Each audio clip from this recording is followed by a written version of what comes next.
Before you start pricing out a new water heater, here is the part that should make you feel a lot better. That working sink down the hall just proved your water heater is completely fine. It is making hot water and pushing it into your bathroom right now.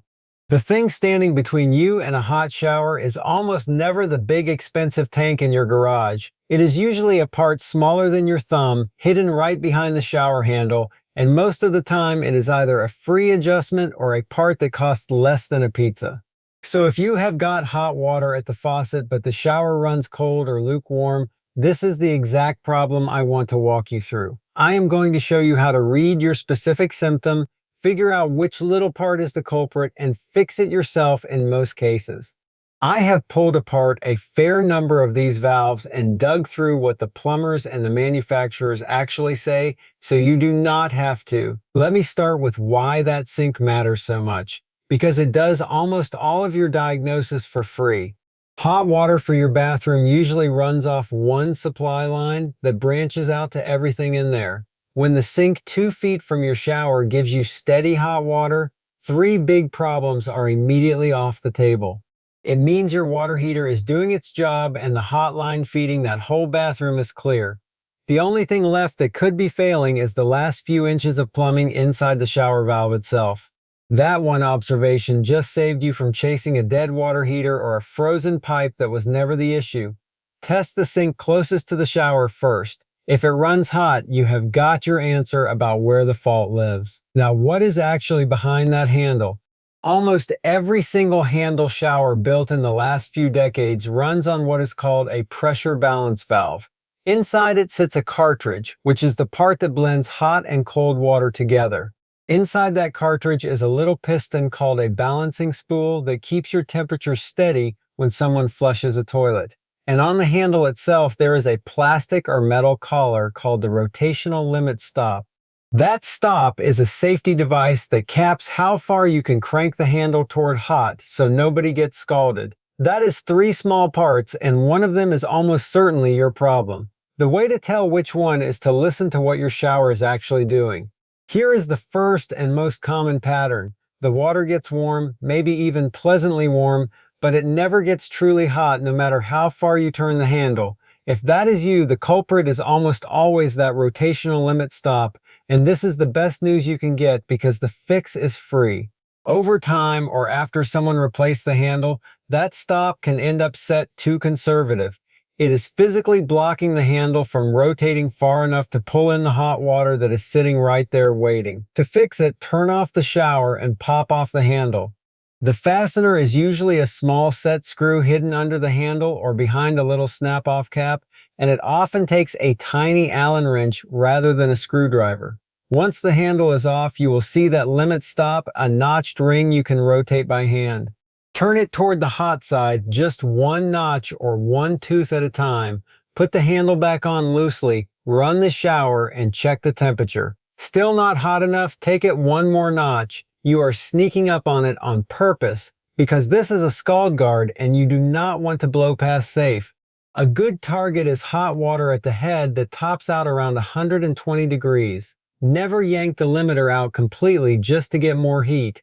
And if that stop is already turned as far toward hot as it goes and the shower is still weak, go check your water heater setting because a tank dialed below 120 can read hot at a quick sink, but go lukewarm over a long shower. The second pattern is colder and more stubborn. You turn the handle all the way to hot and you get nothing but cold at every position, like the hot side is just not there. Before you take anything apart, try the free move first. Work the handle slowly through its full range, all the way cold to all the way hot, a half dozen times. A balancing spool that's seized up while the shower sat unused will sometimes break loose and start letting hot through again. That seizing is common in a guest bathroom or a house that sat empty for a stretch. If working the handle does nothing, you are looking at the cartridge and replacing it is very doable. First, shut off the water to the valve. Many valves have little built-in shutoffs called integral stops right behind the trim plate, and on a Moen, those can be left partly closed on the hot side, which is worth checking before you go any further. If there are no stops, shut off the water to the house. Pull the trim and the old cartridge out, Here is a quick way to confirm the cartridge is the bad guy. Shake it next to your ear. A healthy one rattles like a paint can because that spool moves freely inside. Dead silent means the spool is stuck, and that is your culprit. Take the old cartridge with you to the hardware store because they are specific to the brand and model, whether it is a Moen, a Delta, a Kohler, or a Peister. Moen even sells a little puller tool that helps a stuck one come out without a fight. Drop the new one in exactly the way the old one came out because installing it backward will flip your hot and cold. That is a $20 to $80 part, and you are back in business. The third pattern is the tease. You get hot water for a few seconds, and then it slides back to cold, or the temperature swings around every time someone else runs water in the house. That is a worn cartridge or a sticking balancing spool that cannot hold its position anymore. The fix is that same cartridge replacement with the shake test and the puller doing the same work. If yours used to be rock steady and now it surges hot and cold, the cartridge has simply aged out and a fresh one settles it right down.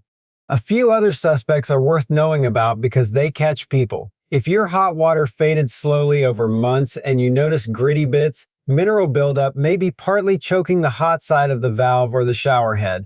Unscrew the shower head and soak it in white vinegar overnight, and that alone clears a lot of cases. If you have a tankless water heater and you recently put in a fancy low-flow shower head, the head might not be pulling enough water to tell the heater to fire up, so you get cold. A higher flow head usually fixes that, and in rarer cases, a worn cartridge somewhere lets hot bleed into the cold line, but that one normally makes your whole house run lukewarm, not just the shower, so it is easy to rule out. Let me talk money and when to call somebody because that is the question sitting under all of this. The limit stop adjustment is free and takes about 15 minutes. A cartridge runs you maybe $40 to $120 all in if you do it yourself, including any tool you need. Hand that same cartridge job to a plumber and you are looking at somewhere around $150 to $300 once labor is in. The job that genuinely deserves a pro is when the valve body itself, the part buried inside the wall, has failed and needs to be swapped out, since that is often soldered in place and can mean opening the wall.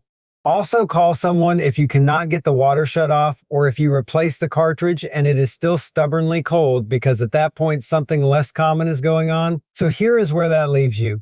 Walk up to your shower and notice which of the three things it is doing. Warm but never hot points you to that limit stop, and that costs you nothing but 15 minutes. Dead cold or hot then cold points you to the cartridge, a cheap part you can match at any hardware store.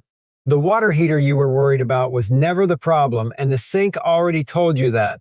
I have linked the cartridge puller and a few of the common cartridge types down in the description so you can match yours and grab the right one before you start. Go get your hot shower back.